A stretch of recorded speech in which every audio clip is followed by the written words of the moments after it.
This is from the Anguttara Nikaya, which is, they're called the numerical discourses, and they're organized. It tells you something about the mind of the people who organize these. These are organized by how many points there are in each sutta. So if there's 1 point in the sutta, it's under the chapter of ones. If there's 2, it's under the chapter of twos. It's under, which sounds really insane. It's like, why would you do that? Except for people who are very familiar with these, and they're thinking, well, I need to find something on the Four Noble Truths, and it kind of narrows it down. And these are repeated in other places. But whatever the case, this is under the chapter of tens. On one occasion, the Blessed One was dwelling at Savasti in Jeddah's Grove, Anathandika's park. In the evening, the Blessed One emerged from seclusion and went to the assembly hall, where he sat down on the prepared seats. The Blessed One addressed the bhikkhus. Talk about kings, thieves, ministers of state. Covers most of the front page of the newspaper. Talks about armies, perils and wars, and covers the world section. Talk about food, drink, garments, and beds. Yeah, if they ever, yeah. The home pages too. Pardon? Pages about the home as well. The home pages. Garments and beds. Talk about garlands and scents. It's gardening page. Cosmetic industry. Cosmetic industry. Talk about relatives, vehicles, villages, towns, cities, and counties. Just about. Talk about women. Remember, this was for monks. Talk about women, and talk about heroes. Street talk, and talk by the well. Talk about the departed. There go the obituaries. Miscellaneous talk. That's one. Everything else. Speculation about the world and the sea. Opinion page. Yes, there goes Ann Landers. And the religion section. Talk about world and the sea. Talk about becoming this and that. So there's all your self-help stuff. So those are things you can't talk about if you want to have mindful speech. As a monk. Mindful speech. So those are the Whether you're a monk or not, if that's what you really want. Those are the exclusions. Is there a list of inclusions? Sichuan? So you really come from Sutta? Yes. So that's why Yes. you talk about it? Yeah. Well, let me read you a second passage, and then we can talk about all of it, because this gives the positive list. Okay. This is from the Udanda, which is one of those early suttas, and this is 4.1, the Magaya Sutta. And Magaya was a monk who, it's kind of fun. He goes to the Buddha. Well, he'd gone out on his alms round, and on the way back to the park where the monks were staying, he saw this really lovely mango grove, and he thought this would be a really lovely place to meditate. I'll go ask the Buddha if it's okay if I go meditate there. And when he asks the Buddha responds, "We're alone, Magaya. Wait until some other monks come."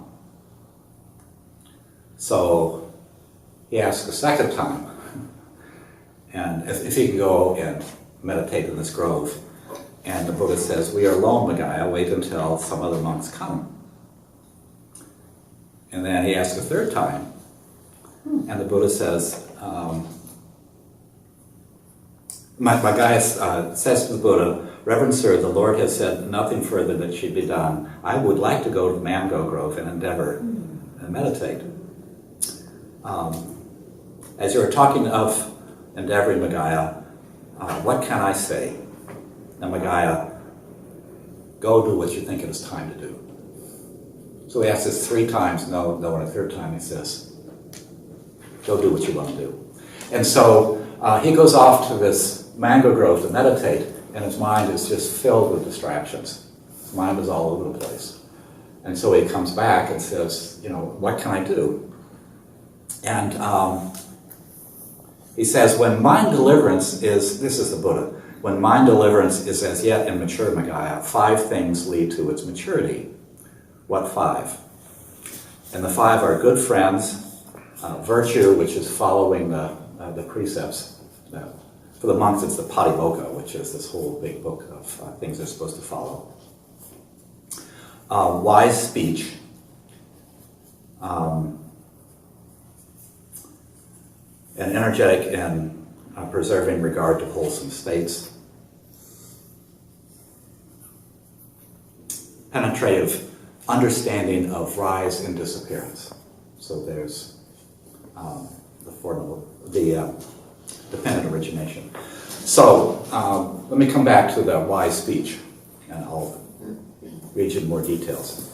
Furthermore, Bhagaya, a monk obtains at will with no trouble or difficulty talk that is effacing, help in opening up the mind, and which conduces to complete turning away, dispassion, cessation, peace, direct knowledge, enlightenment, and nibbana. So it was basically saying, if you have any of these aspirations, if that's what your project is, this is what your speech should be. That is, talk about fewness of wishes. So we've been talking about mindful speech, and those of you who've been talking, see if the things you're talking about fit into this list. Fewness of wishes, talk about contentment. Talk about seclusion. Talk about being non-gregarious. Talk about putting forth energy. Talk about virtue. Talk about collectedness. Talk about wisdom. Talk about deliverance. Talk about knowledge and vision of deliverance. It's a pretty narrow list.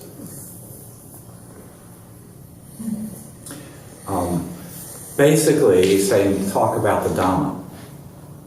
And my understanding of this is that he's not saying that talk about these other things is necessarily bad, but they are not conducive to going deeper. As Victoria was saying, coming back from a retreat and listening to the news, it threw her all over the place.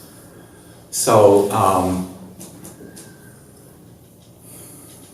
that's pretty fierce. That's pretty fierce. And what I think is most important in this is not taking this as rules or things we have to do, but just understanding the effects that various kinds of speech have upon us. And be mindful of that. Comments? Cameron? I've had a really interesting experience with that over the past couple of days. I really enjoyed the conversation that I've had with people, and the writing that I've been doing. I've had some really fun ideas about how to communicate this stuff to people who have different frames of reference, and that's been really, those things have been very rewarding in their own right. But I've also noticed that they bring a lot of energy and erraticness to my attention, and totally disturbs the peace that I developed by day 4. And so I had actually just written down a question for you, which is something along the lines of how important is it to really maintain that peace and quietness and stability? Because it seems quite difficult to do, even when I'm attempting to be mindful in the writing and in the conversing. It still generates a lot of energy. Like even asking this question now, I feel all Twitter-baited. Anybody want to take a shot at answering that?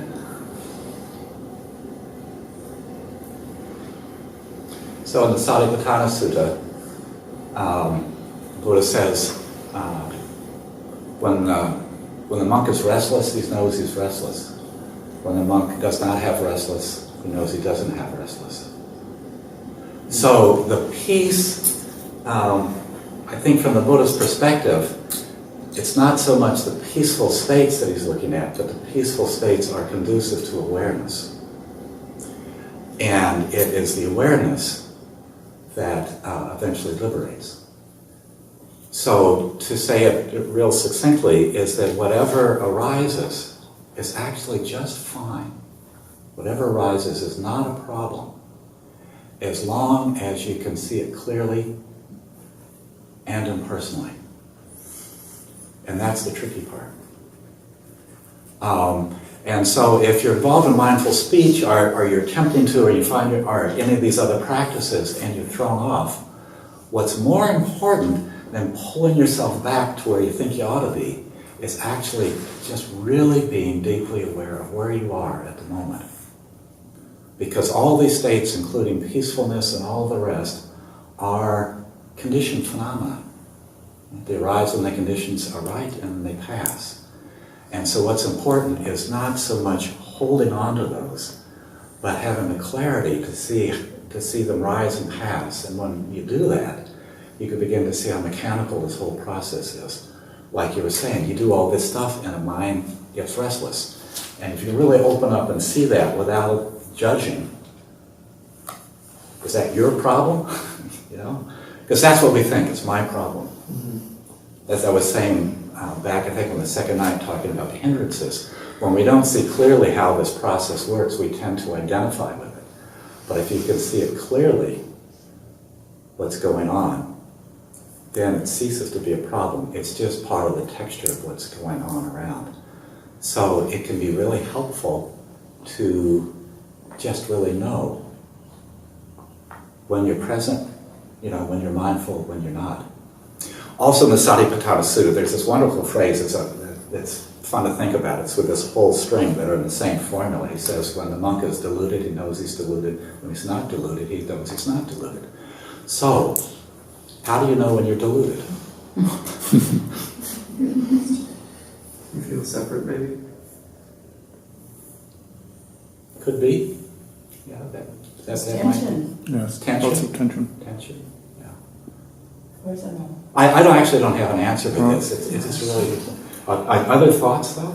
Other thoughts would be if one gets in. I mean, everybody has the experience that you've related there, and if you get into that, then my question in that situation is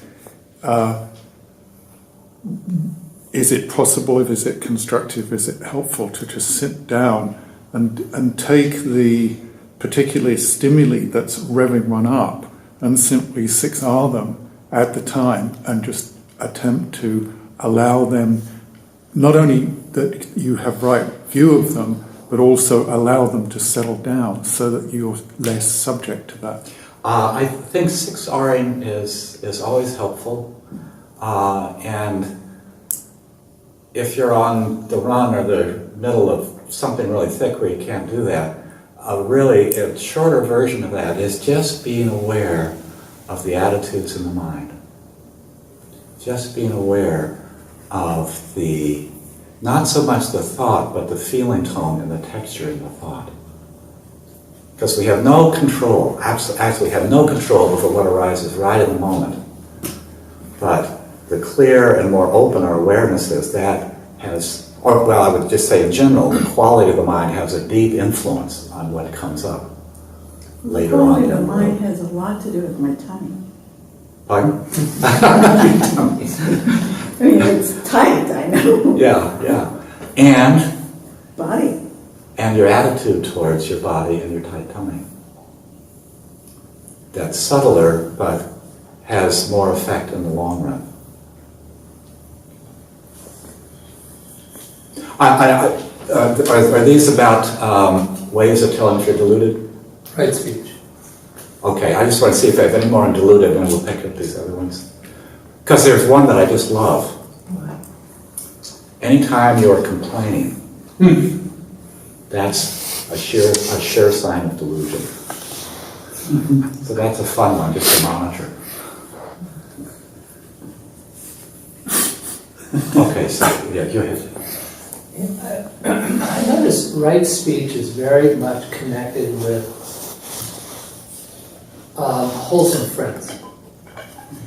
And particularly friends who... Wholesome friends. Wholesome friends. Particularly friends who have a similar practice, an awareness and wisdom practice. Because there is some kind of a natural movement towards speaking about essential issues that are pertinent to happiness and life supportive and happiness supportive, rather than to talk about real estate, football, Kings, thieves, burglars. right, and the whole thing. And the fact is that those conversations just bore me now. It is something that I really have to walk away from. And it becomes, in this culture, such an indulgence that it becomes a gross waste of my time. And that I could be doing something else. That it may be my advanced years, perhaps, that are showing, but I take refuge in these truths that resonate deeply with me, and I now look forward to conversations with friends that resonate in the same way. And the speech becomes more right speech, and it also has a cadence of mindfulness to it, so that when you stop talking, somebody just doesn't jump in. They know that you're having a thoughtful reflection and to begin again, rather than to have a competition of who's going to be talking and who has to listen. So there is there's a relationship between right speech and friends. And Sangha, yeah. What I was going to ask or speak about goes along with what Jordan has said, that I've noticed that when I have continuity of practice and I'm with friends who aren't so steeped in the Dharma, I become quite boring, and I feel a pull to kind of go away from those pillars of right speech, so I'm not so boring. Like friends even start to talk, and then they'll say, "Oh, I realize I'm gossiping," and I don't even think I told friends I've never been much of a gossiper, but when I've really taken that seriously, not to gossip, friends will kind of shy away from me and say, "Oh, I realize I'm gossiping, I'm going to stop." So there's some kind of distance that begins to get created with those friends. So it's very much along the same lines of what Jordan's saying. Yeah, I think as we change, how we connect with people shifts, and sometimes long-time friends fall away. I just remember Ramdas saying once, if your connection with your friend was that you went bowling every Thursday, and you're no longer interested in bowling, then the relationship may fall apart if it's built around gossip and things like that. So I think it's helpful to feel those urges and those pulls, and sometimes I think what it comes down to is just allowing yourself to grieve a little bit, the loss of that. And you can make a decision, like, okay, maybe I'll gossip to get back connect with these people, or play with it and see what happens, what goes on inside. But it's inevitable that as we change, that our relationships with people around us are going to change. Anicca. I think it would be really interesting to have, instead of just saying talk mindfully, to actually say talk about the Dhamma. Yeah. You can talk all you want about the Dhamma. Yeah. I think it would bring a different perspective, a richness to everybody in the conversation. Yeah, yeah. When I was first training with Bhante, that's what he would do. He would say, you can talk all you want as long as it's about the Dhamma. And then people would talk about Sin Yogananda movie. And what kind of snacks they had and how they got there. It's very, very seductive, but yeah, that's true. It's a really good way to simplify it. Yeah. One spot I find that I get stuck on a slippery slope over, I note that if I'm taking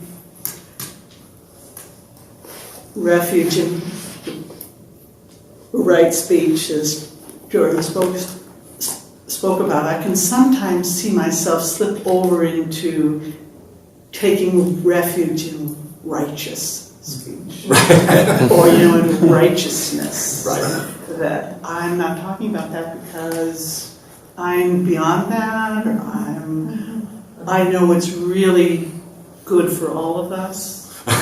And I'm going to model that for you.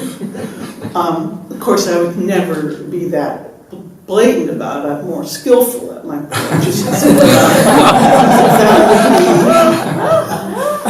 The spots that I can feel that slip out under. And that image for me of the larger pasture for the cow really helps me. I noticed yesterday when I started speaking some, and I, like Cameron spoke about, I came in with a lot more energy of a variety of kinds. And I just blew that pasture up. And it felt as if it made space for that energy. Yeah. And I still have the equanimity, just on a larger, and that ultimately, of course, feeds the practice. Yes, yes. And when you notice those unskillful states coming up, it's interesting to watch to see if there's aversion or attraction or the desire to just ignore it. Right? Those are the three expressions of prana. And as you're saying, if you can put those in a large pasture, rather than being really quick to try to change the internal state, to just give it a lot of room, and then it can run out of energy on its own, unless you get pulled in. And so the skillful approach to all that, I think, is really just to test it out on yourself. To see how much you can let that be there without getting sucked in. Because the more you can let it be there without getting sucked into it, the freer you are. But if you do get sucked in, then you're lost. So it's just playing with that, the various times where we are, and not turning all this into the Ten Commandments. Because then you lose the lightness. And I think that's where the boring, how you could come across as being boring when we lose our lightness. And I think that there is a richness to rightful speech, but there must be some lightness to it as well. Yes. And when it's light, it actually gets quite spacious. And when it's light, the mind gets quite clear. When the mind is really, that's where the smiling and that whole aspects of it becomes really important.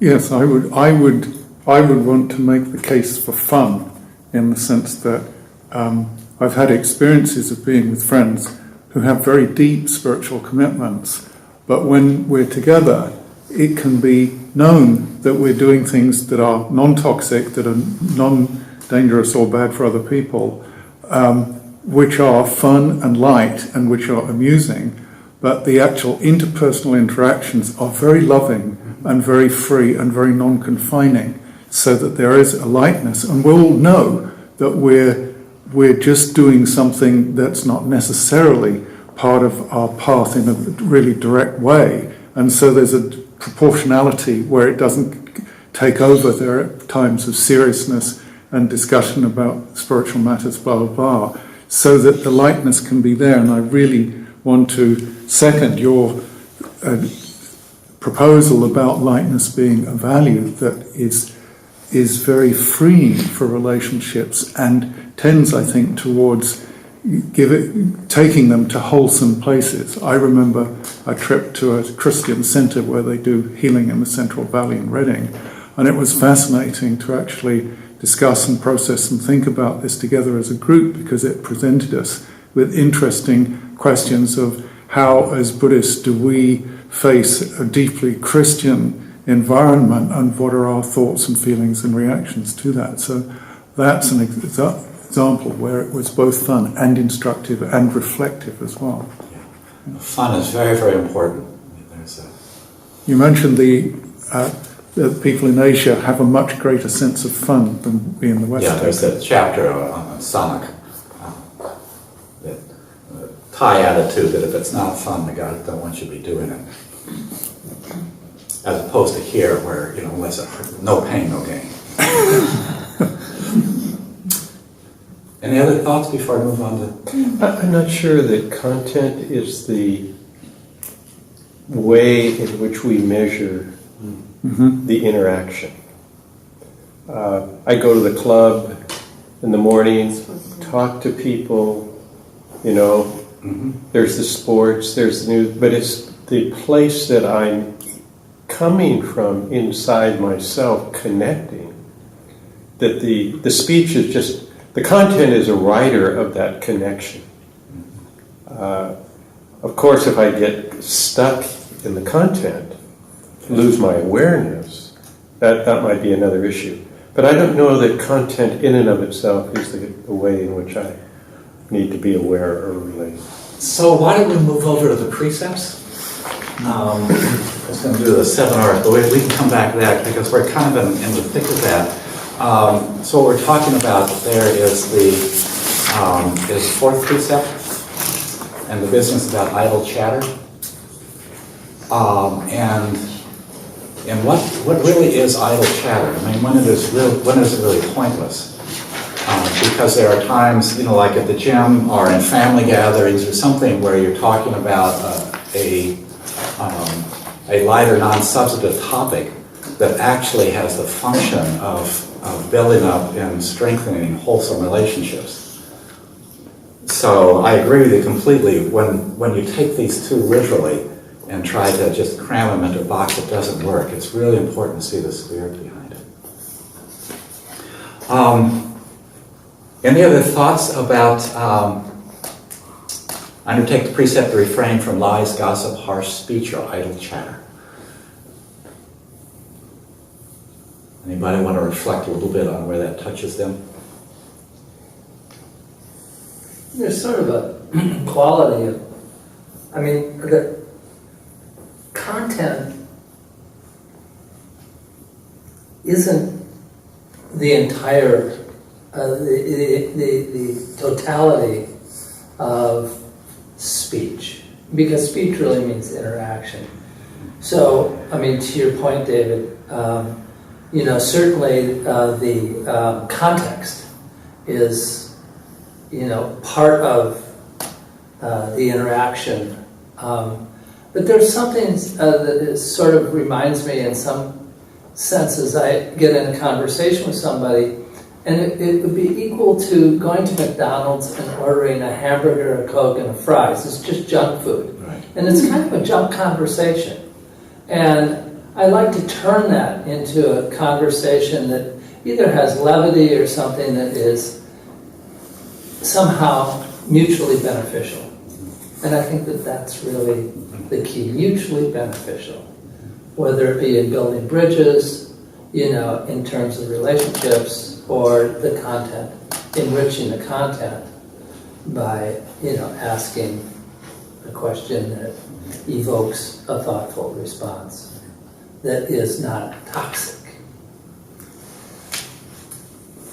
I have a thought on that.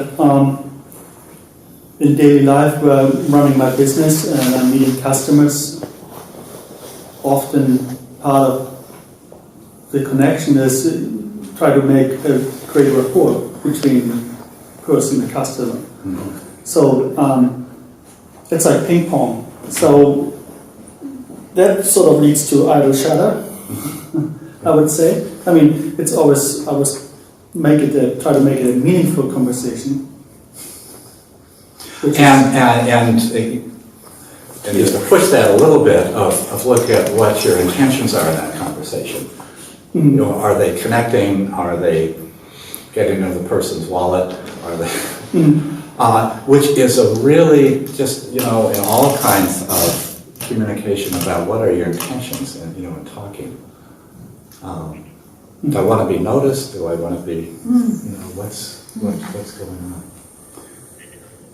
I want to move along so we can touch on these others, and if there's somebody who hasn't spoken this morning, would be willing to take another one of the precepts and maybe read it aloud and then just say one or two things about it. Well, I'll say, I undertake the precept to refrain from killing or harming living beings on purpose. And I just noticed since I've gained in awareness, my attitude toward bugs is a lot different. Yeah. And I really try to help them out of the house. And if in doing so, I inadvertently kill it, I feel horrible. And that's just so different from what I used to just get it out, although mosquitoes are still a problem. There was this, intentions. Intentions are really important. Some people say they're everything. I don't think they're everything, but intentions are really important in noticing those. Because there is a real difference between accidentally killing something and intentionally, just in terms of the impact. There's this friend of ours who used to, when a mosquito landed on her arm, she'd say, "Go to God."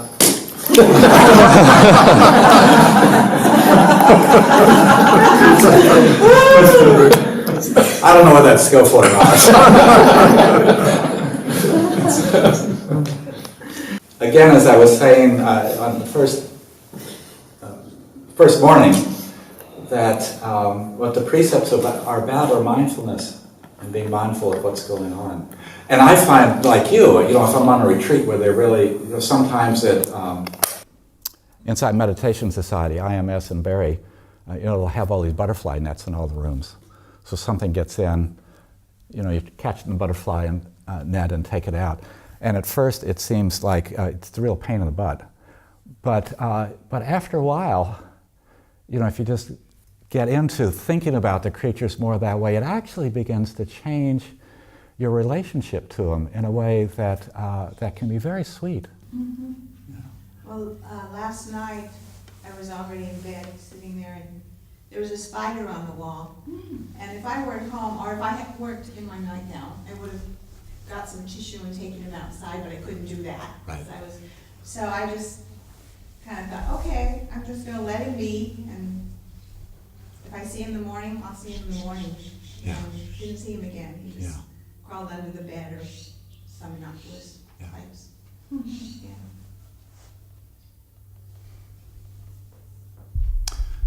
I wrote this little piece in our church newsletter once when I was noticing it around our house, that if one of our cats was outside and was going after a bird, all of us would kind of run out there and try to protect the bird. But if they were going after a lizard, nobody bothered. So, so there are creatures who we resonate more with, who we feel more protected. But it's just interesting to watch all these. Well, if that spider had been a black widow, I might have had a different response. Yeah. And we live not far from the Sacramento River, which the American River. Thank you for reminding me of where we live. Do you live there too?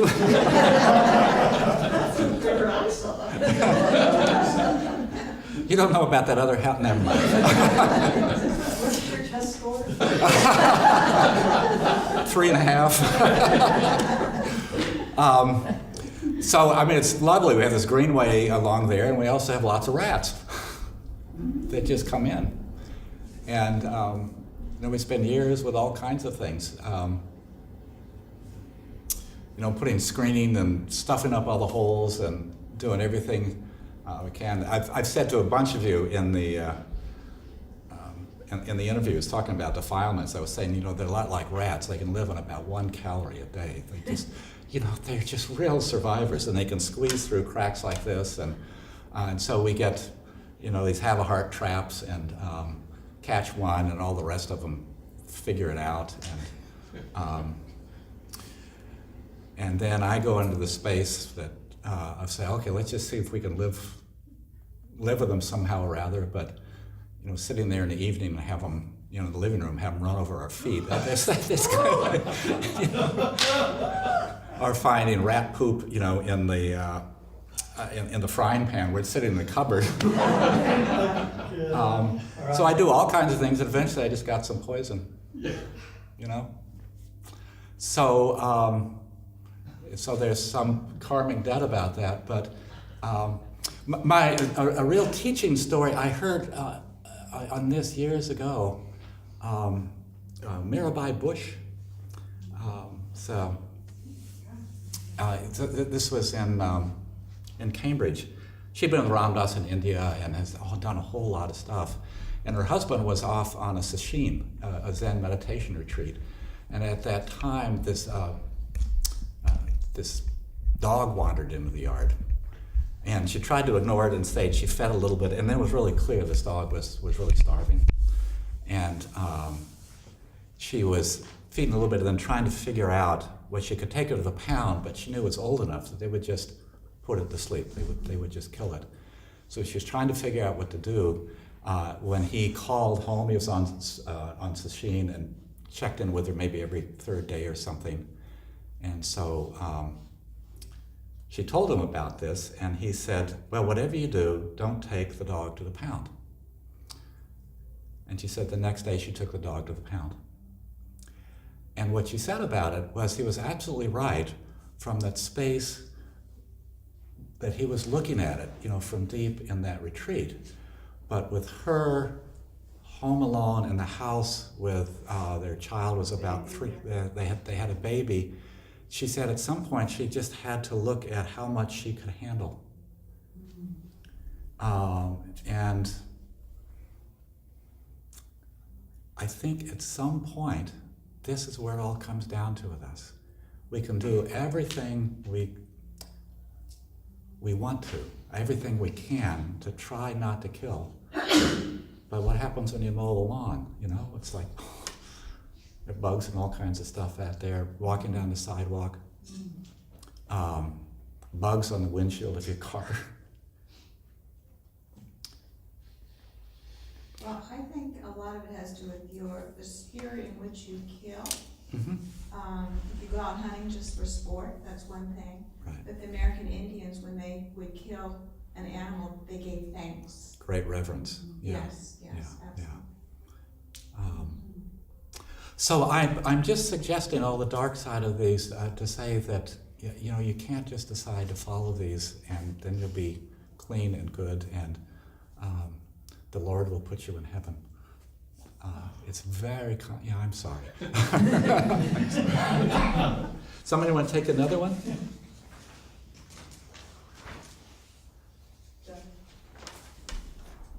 I undertake the precept to refrain from taking what is not freely given.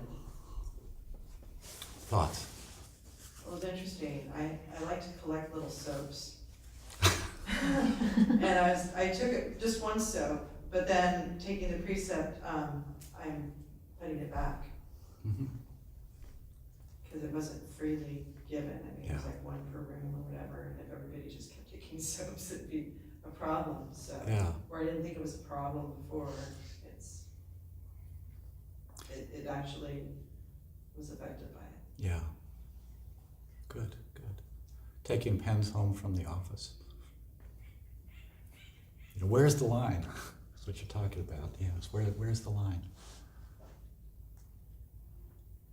When I was in Thailand, there was this very, very sweet nun who would come around to me and another monk every day, and I think if she wasn't ordained, she'd just go around hugging people, but she wasn't allowed to. So what she did was she would, bring little boxes of juice, and for the monk, if he wasn't there, she would leave it outside the door, and then she realized she couldn't do that because he said when he opened the door, he actually wouldn't know if somebody left that there for him, or if somebody had been sitting there and left it accidentally. I mean, they get really, really tight about that. So everybody's line is different?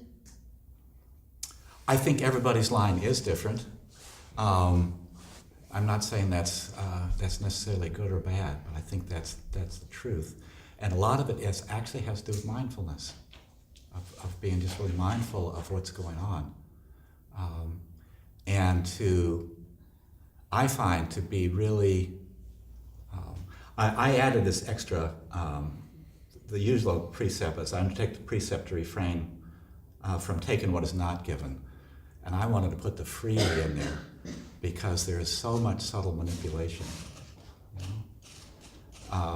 But just knowing where those lines are for you, and when I come up and say, "Oh, can you help me?" and you say yes, how is that really freely given? In a court of law, I can make that claim, but in the subtler place, am I really trying to manipulate? A strong example I had is the story last night about your mom. Yeah. Was that freely given? It really wasn't, but I certainly knew how to push her button. And in that moment, that unmindfulness was perfectly willing to do that.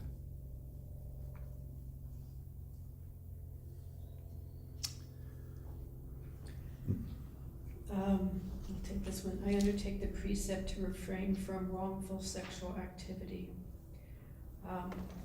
In my work, I do a lot of HR investigations, and I've done quite a few sexual,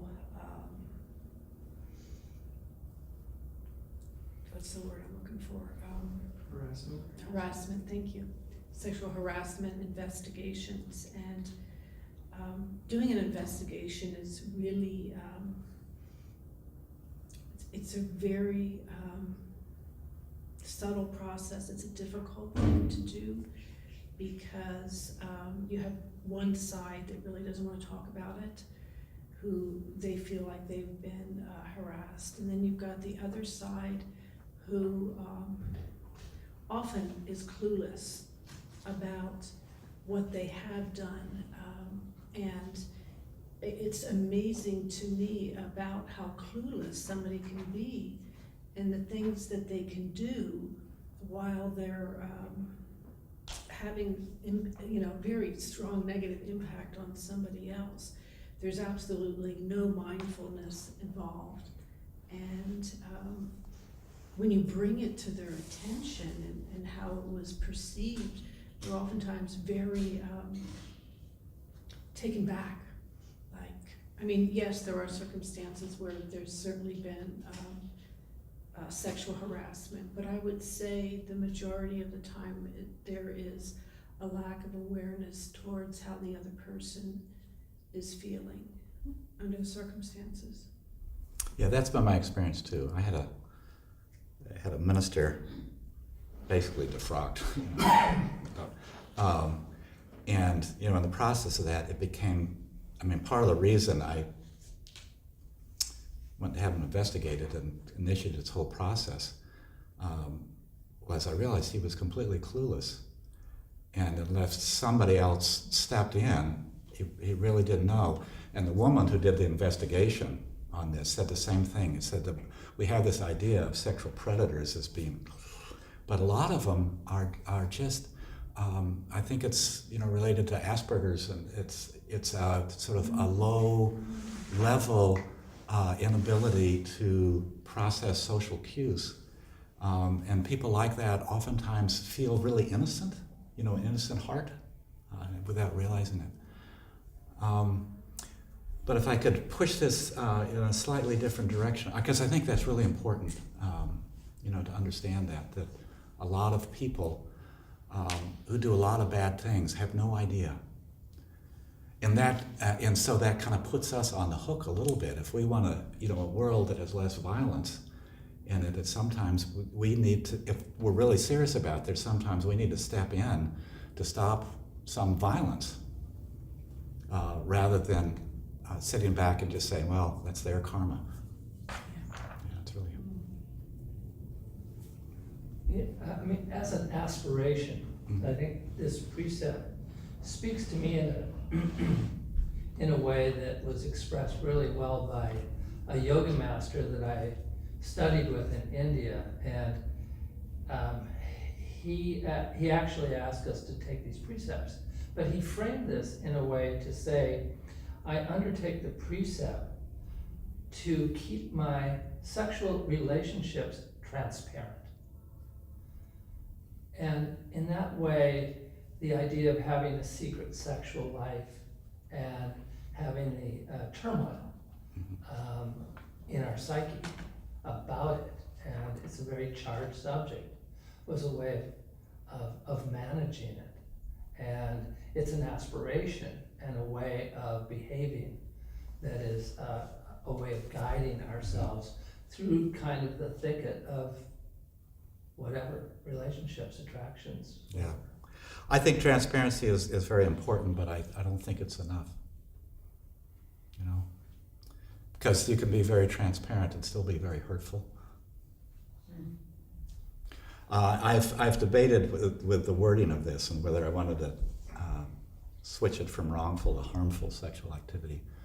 I think there's pros and cons on all of it. But I think all the precepts basically are about moving towards non-harming. And transparency, as you're suggesting, really kind of outs us. Yeah, you out yourself. Yeah. And there's the other side of it. I remember when I was doing this with one of my classes, this woman was saying, well, if you're in a committed partnership that includes sexuality, at what point is withholding sexuality actually wrongful sexual activity? If you have that kind of understanding. So it's not just about abstinence, but about really looking at how we relate to all of that. Okay, I'm going to move along. Drugs and alcohol, I added to a point of heedlessness.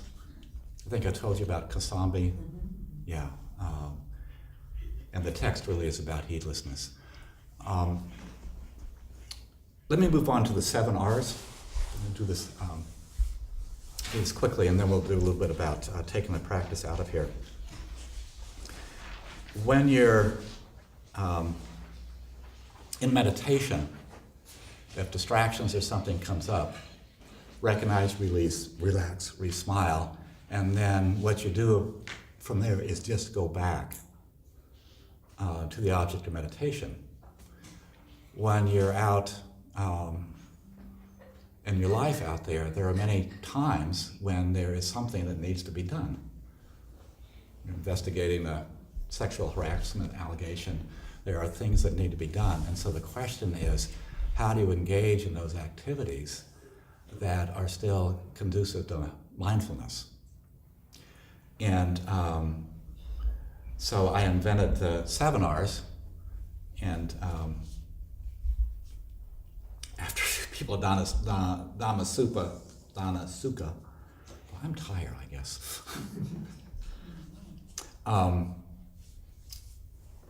Were upset that I was changing things and actually looked at what I was wrote, and they said, oh, that's really okay. So it goes recognize, release, relax, re-smile, and then reflect on what the situation is that you're dealing with.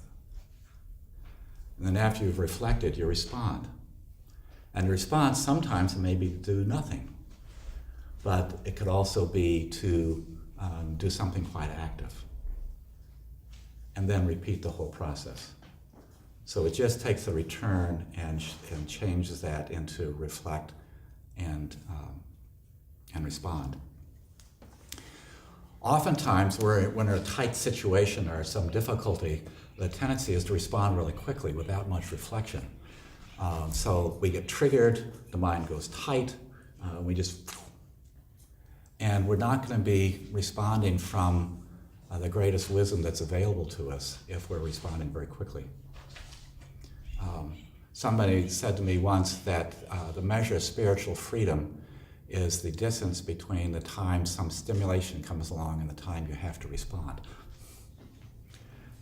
And if you have some space in there to reflect a little bit, that opens up a lot more options than if you just, because you have to respond quickly, you just go right back to what your habitual tendencies are.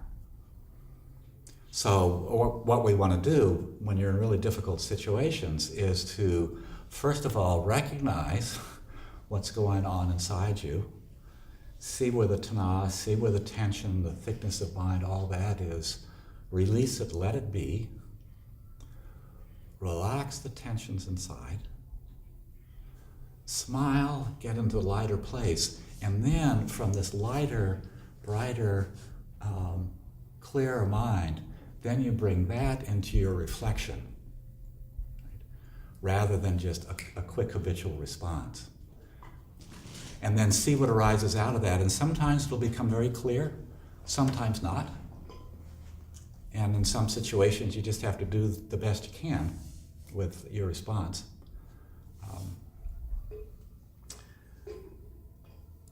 I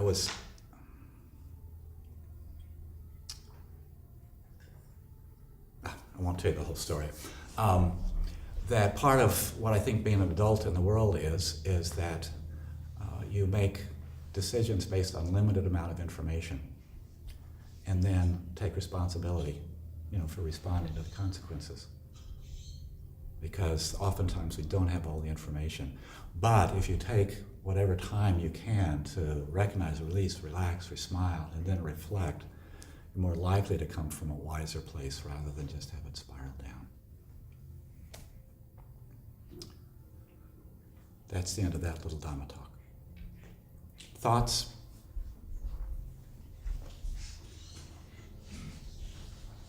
I'm not a tiger mom. Thank you for sharing. But when my kids grew up, we did have tensions. Yes. And of course, I didn't notice 6 hours, 7 hours back then. But my husband was suggesting me, my kids were in college.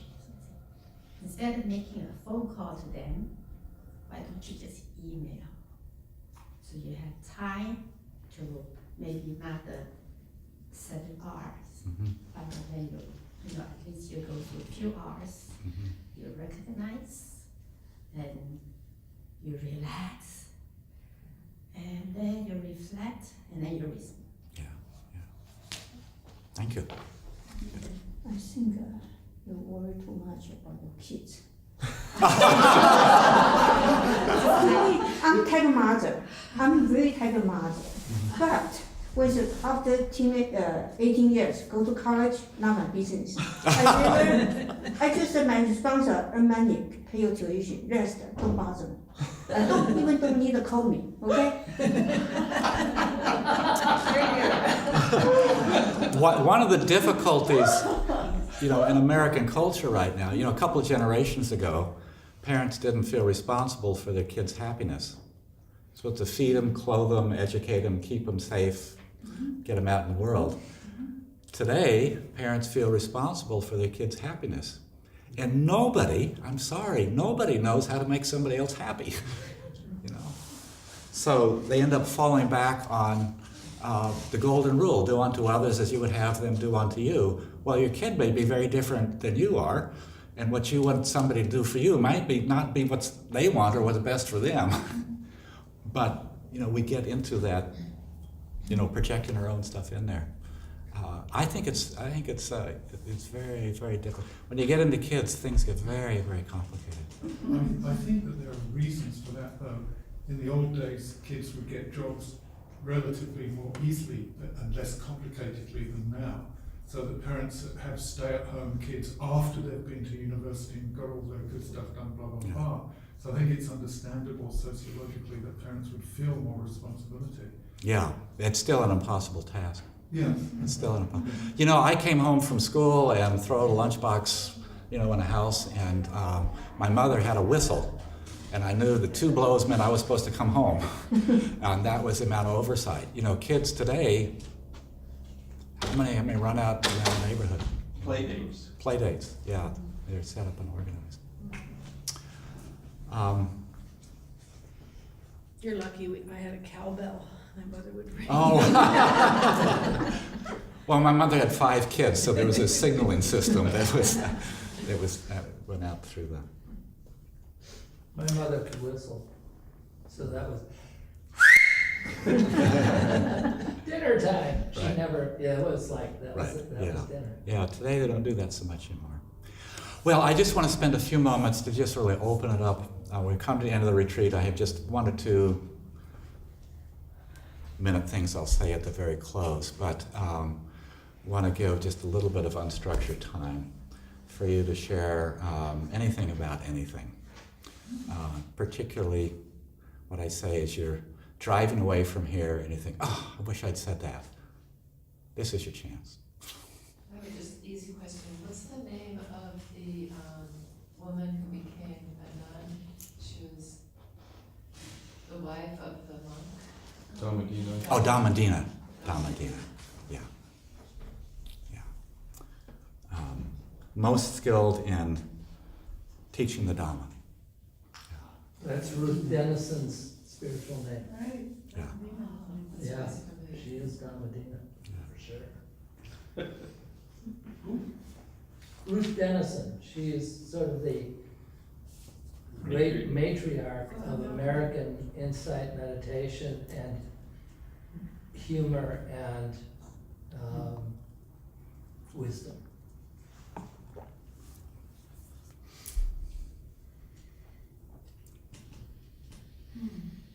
And was it Ute Sadasi that you frequently referred to? Utejaniya. Utejaniya. Utejaniya.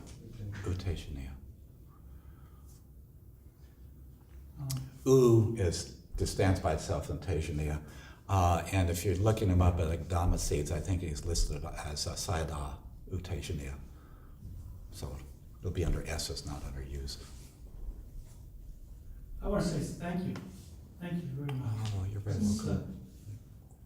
That's an awesome experience to be here. So see you on April, right? April 1st. That was great teaching, and I really liked the Dhamma talks and Thank you. the interviews.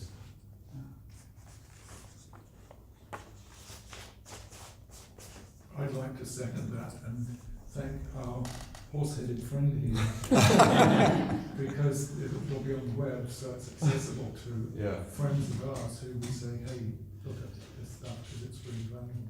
Yeah, no problem.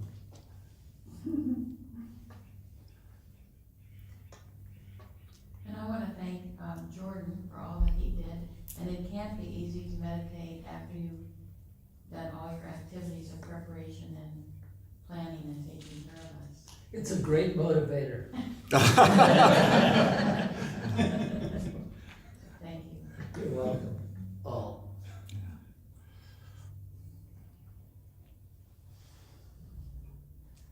I'd like to share something. I always find it interesting what sticks with me from retreats, and often it's not the most powerful things that I hear.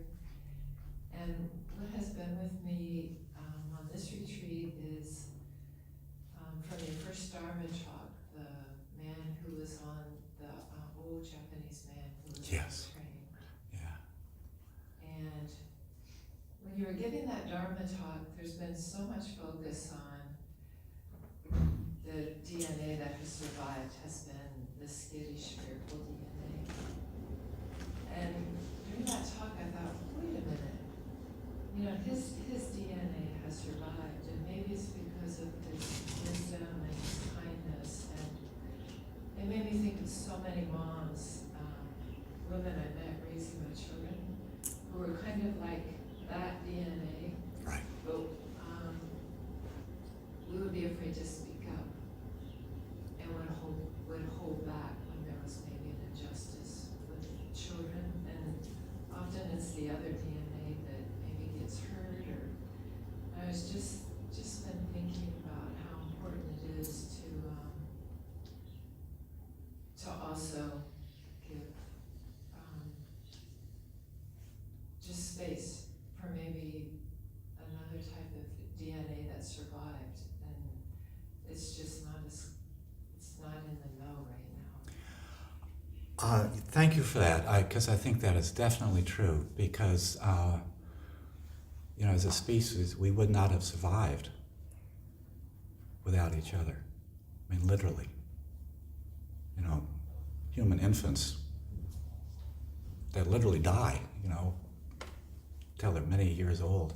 And so that whole is also wired into us, you know, for compassion and cooperation and caring is, I think, in the higher brain centers.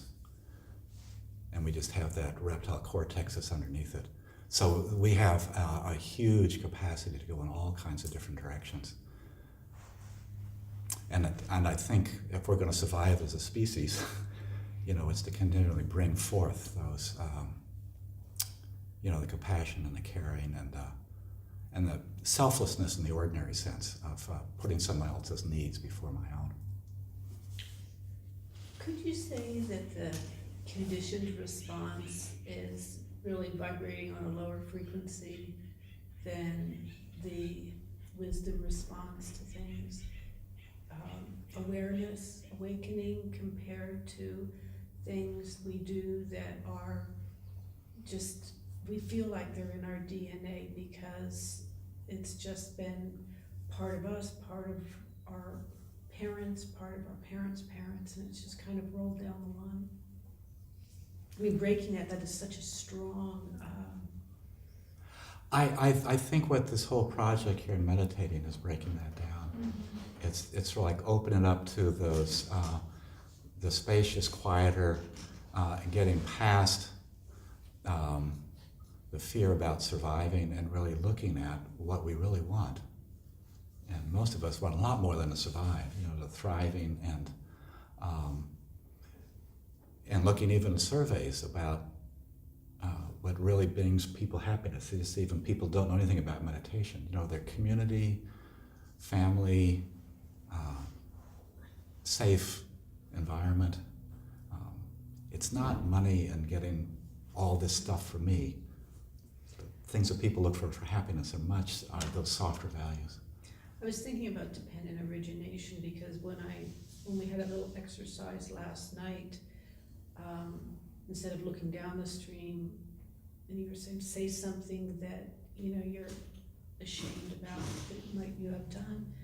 Instead of looking down the stream where you'd think you'd find it, I went way back up the stream. Yeah. And I found something way up there that will change everything once I work on it and to resolve it.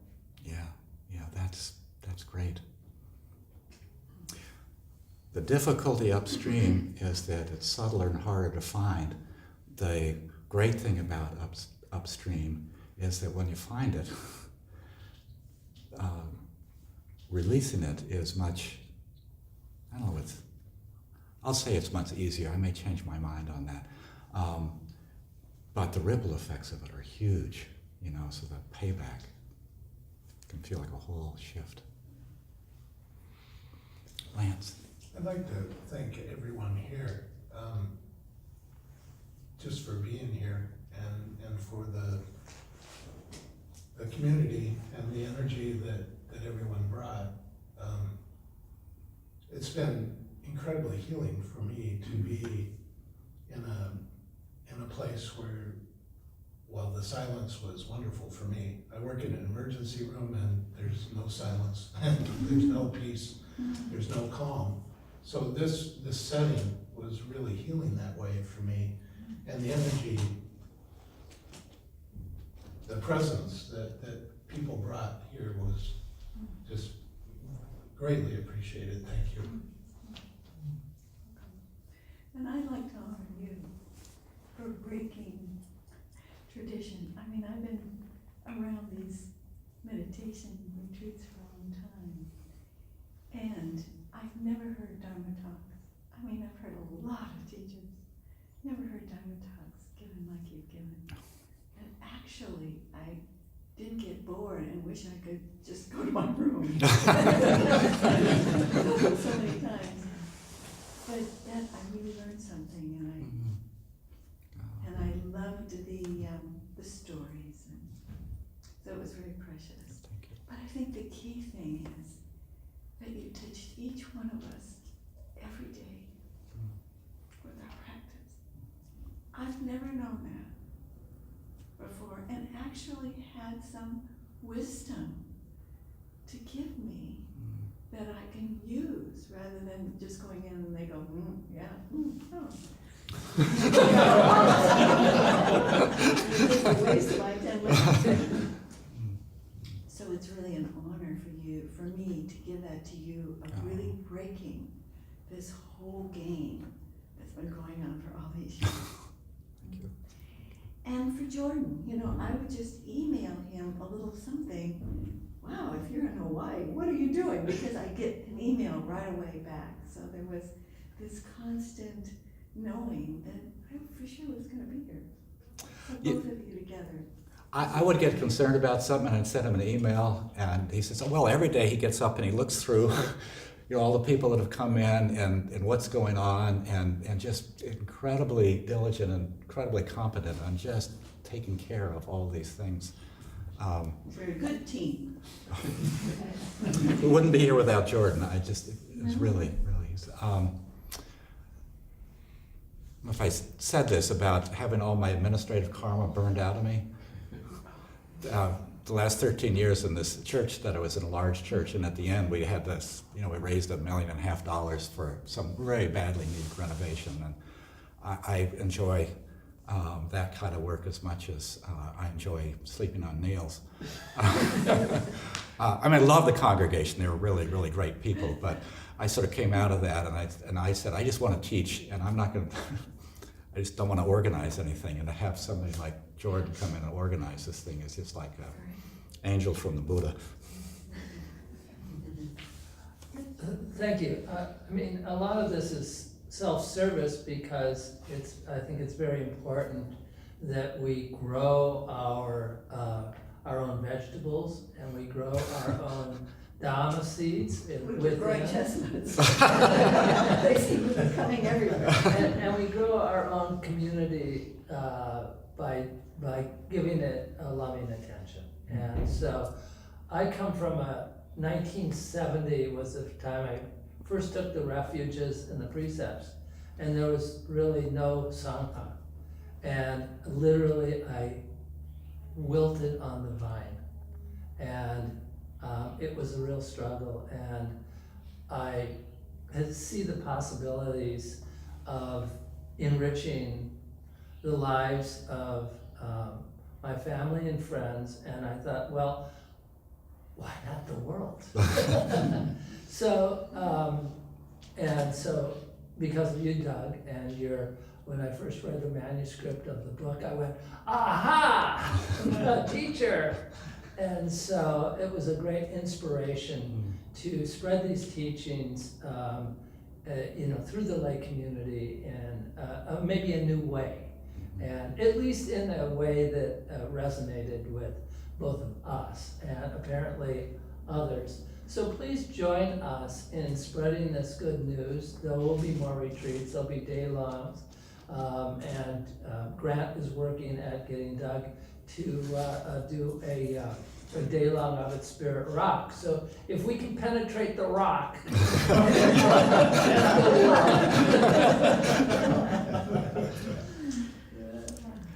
And just to vamp on that a little bit, retreats, home practice is very important. Sangha is very important. And in maintaining a home practice, you can, it's highly likely, it's not ordained, foreordained, but it's highly likely that your practice will feel like it falls apart or shakes up a little bit. And what I found, particularly with this practice, if you just keep up the daily practice, it's amazing. It's sometimes as long as 2 weeks, as short as 2 weeks of practice, that it actually comes back to pretty close to where you are now, and then builds from that. So I would encourage the daily practice. I would encourage finding people to sit with, to meditate with, because if you start to drift, and if you're sitting with a group of people once a week, you got 7 days and there's somebody to put you back in the saddle. It's really helpful. And I would also say, if I had an outgoing precept, if I get everybody promised to themselves to this, but you can decide if you want to do this, is to, no matter what, sit every day, including if that's only for 5 minutes. Sometimes you get really, really busy and you just can't, but it's really hard to convince yourself you don't have 5 minutes. This practice works better out of habit than willpower. Habit is always stronger than will, so that just getting to the cushion, getting to the chair. For the practice to really progress, it takes, of course, obviously a lot longer to settle in. So 45 minutes to an hour is helpful. Longer than that, and it will start moving even faster. But I see so many people that fall into thinking, well, I didn't sit, and then there's a couple days go by, and then the whole thing derails. But if you just, even so when you go to bed and you haven't done anything about it all day, just sit down and meditate for 5 minutes, and you get a little bit of that reminder, oh, that's right, that's what that was about. But do everything you can to just cultivate the habit.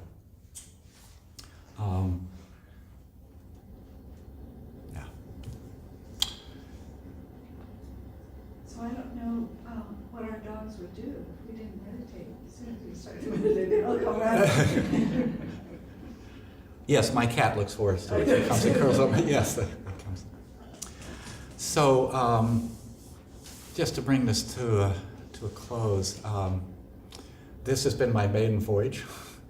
In this role, it feels like a sort of shakedown cruise for me, and I feel actually very honored and very touched just to watch all you coming through, and just have a ringside seat, every day to see this unfolding. There's nothing these days that brings me more joy than seeing people moving along in these ways. And I really believe in this practice, and this particular one I've been doing for a long time, and still, like when somebody comes in and like something has opened up, I say, oh, wow, it works. So it's very inspiring for me. And I'd also just want to say, if I've hurt or offended anyone in any way, large or small, I apologize. I know that I have my flaws, and sometimes my sharp edges come out before I realize it. So I just want to apologize for anything that I may have done. When Jordan and I were talking about what the name we were going to use for this retreat, I was really interested in the one we ended up with, which was kindness and wisdom. And part of that has to do with just what the nature of the practice is. The sending out the metta, the Brahma Viharas, is actually a kindness practice in the largest sense.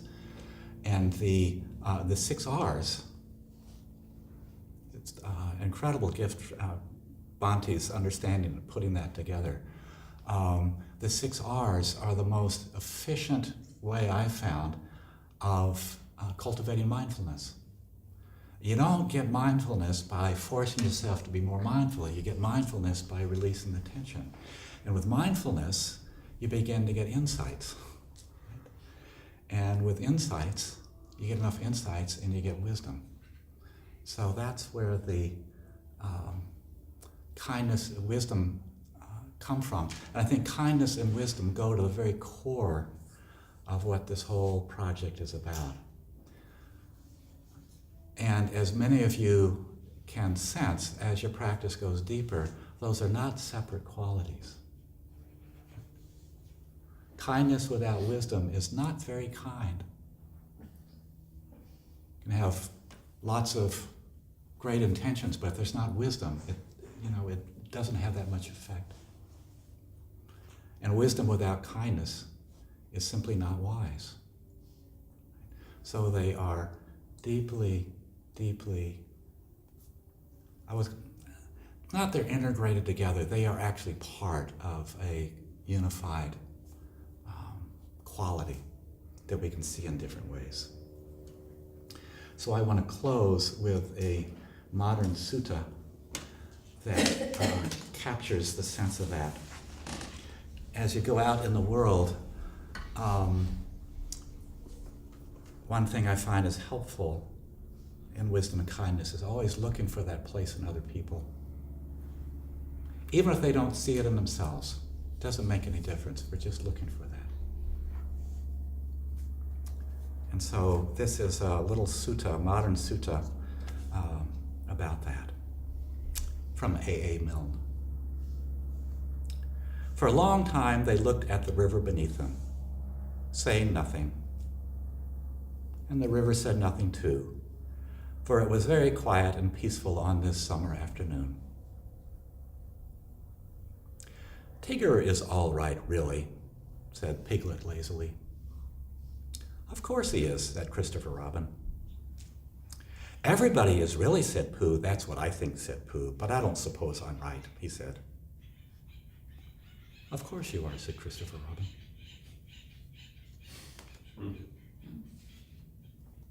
Would you read it again? For a long time they had been playing Pooh sticks. Pooh sticks is they were on a little bridge over a river, and Pooh sticks is you drop a stick on the upstream side and go over to the other side and sit and watch for it to come out. So that was their afternoon activity. For a long time, they were done with that. For a long time, they just looked at the river beneath them, saying nothing. And the river said nothing too, for it was very quiet and peaceful on this summer afternoon. Tigger, who is very bouncy.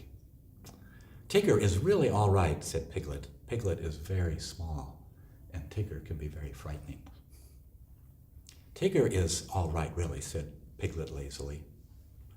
Of course he is, said Christopher Robin. Everyone is really, said Pooh. That's what I think, said Pooh. But I don't suppose I'm right, he said. Of course you are, said Christopher Robin.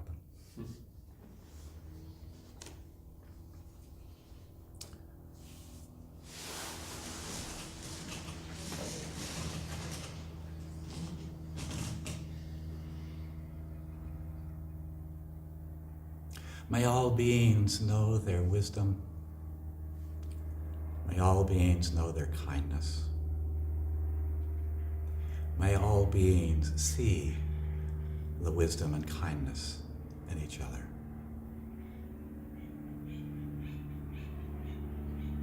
May all beings know that deep down, underneath all of that, we're all really all right. Not in a flashy way, but just in a simple way. When we can be a little quieter inside, we're all right. May all beings know that peace. May all beings know they are okay. That they are okay. Thank you for your practice. Thank you for your presence. Thank you for being. Namaste. Namaste.